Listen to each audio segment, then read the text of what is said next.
we have callers, and there are people with lots and lots and lots of questions. I want to start the show by taking Mark in Pennsylvania. Pronouns are he, him. Welcome, Mark. You had a question that you'd like to run by us. Yes. Matt, you're there? We are. Well, first of all, I am very grateful that you are getting better and healthier and that you have survived your surgery. Thank you. Thank you. But as opposed to the people that often call you and they're so about theism and this God or that God exists and why you don't accept it. Mhm. And frankly, it's almost always Christians. I sometimes feel like evil actually has a personification in our lives. My husband and I adopted someone who was 17 years old. And within 2 weeks, and these things just happened, he got Hodgkin's lymphoma, and he was lost to us within a month.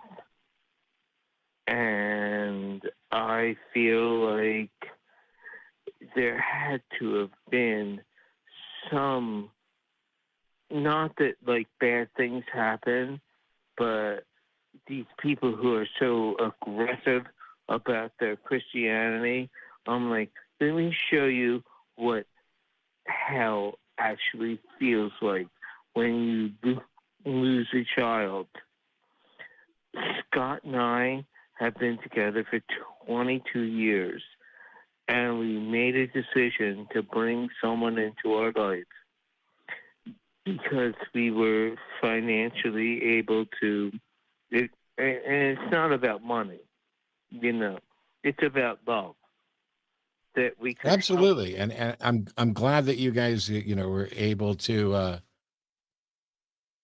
sort that out. But I'm curious as to where this is going with regard to a question on religion that you talked about. because it feels like evil is stronger than good. If that makes any kind of sense to you, that something that I and my husband were willing to do was undone. And is this just the way that life goes? Or is someone, and not this ridiculous Brahma, Zeus, these gods, but is life bad? I'm not completely sure I'm following, but let's see if we can discuss this real quick. Captain DadPool, is life generally bad? Hang on, And it was we're taken from me. I'm sorry. What was taken, Mark? My son. Well, Jacob was going to be my son. Right. And you spend so much time, and I mean this in a good way, that these people attack you about not having anything, supreme. And I'm seeing more that life just is all about, God, how can we stop this?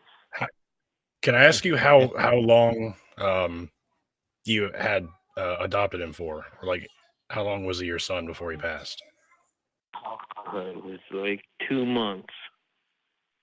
And then he was an orphan prior to that, correct? Mm-hmm. Yeah, and it's just like, he has what? And I know what Hodgkin's lymphoma is. And I'm like, oh my God, why is life so difficult, horrible, because I've lost pets, and that's fine. We all know that happens. But what do you think his perspective would have been on all this? Because from listening to your story, it sounds to me like this was, you said he was 17, and he was an orphan, and he was adopted by a loving family. So he was an orphan for the vast majority of his life, but he died someone's son. And I think that maybe that brought him comfort. But there's so That's the many way I would look people at that it. call you, and they attack you and say that there's nothing good in this world. That they attack you and try to make you not, we're all atheists, but human secularism, with the beauty that comes from that, I believe in very strongly.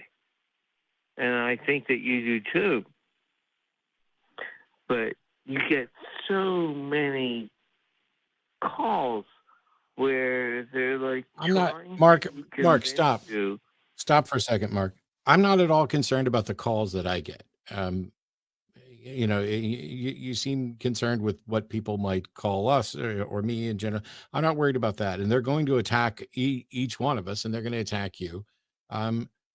Because the model of their religion is one where they are right and we are wrong. They are forgiven or sanctified or preferred, and we are not.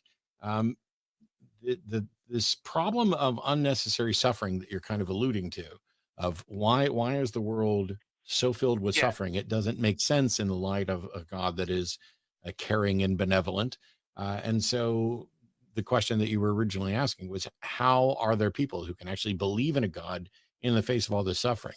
And that's a question that I'm just going to put out there. If you're a theist right now, what is your solution to the problem of suffering, the problem of evil?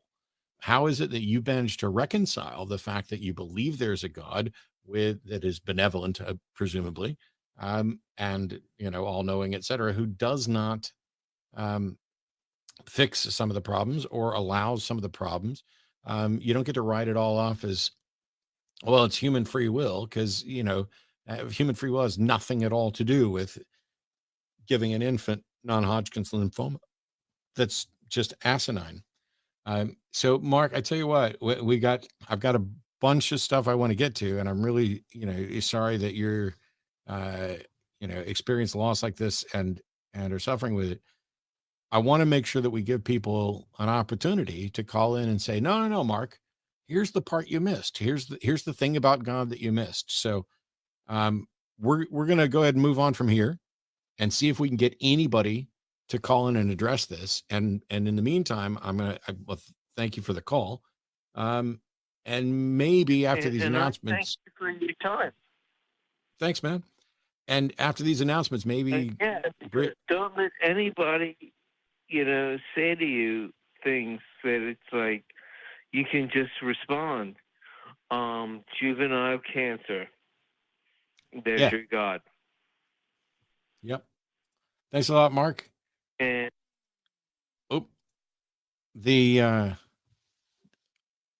I've had a lot of people ask this question, and so I'm not that fond of the actual arguments that are tied to the problem of evil. I've said many times, I know that they are compelling, and I know that they stick strongly with people. But I grew up in a Southern Baptist environment where there were excuses left and right. It's all our fault. Even the cancer was our fault.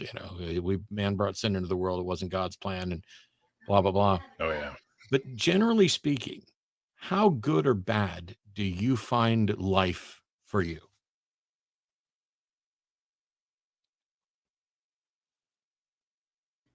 I enjoy my life. I've certainly had my fair share of bad shit happen, but I still enjoy it. And I feel lucky because I've had plenty of bad things happen, but I mean, I don't think anything so extraordinary bad. I didn't lose a child. And that seems to be like the prime example. And actually a lot of the apologists, There was an apologist on TikTok that I engaged with the other day that was basically saying, oh, well, God doesn't cause bad things to happen. Because somebody had asked him, hey, why didn't God intervene in the Holocaust? Those were his chosen people. And they were like, if he doesn't intervene to fix it, isn't he, responsible for it? They're like, oh, you can't hold God responsible. And then they went on to add that God doesn't do bad stuff. And I'm like, so wait a minute. So the killing of the firstborn didn't happen? And I was instantly banned for taking it out of context. So evidently this problem of suffering is a big deal to many people. And I don't know why people can't be a little more honest about it. Yeah, they don't like that one.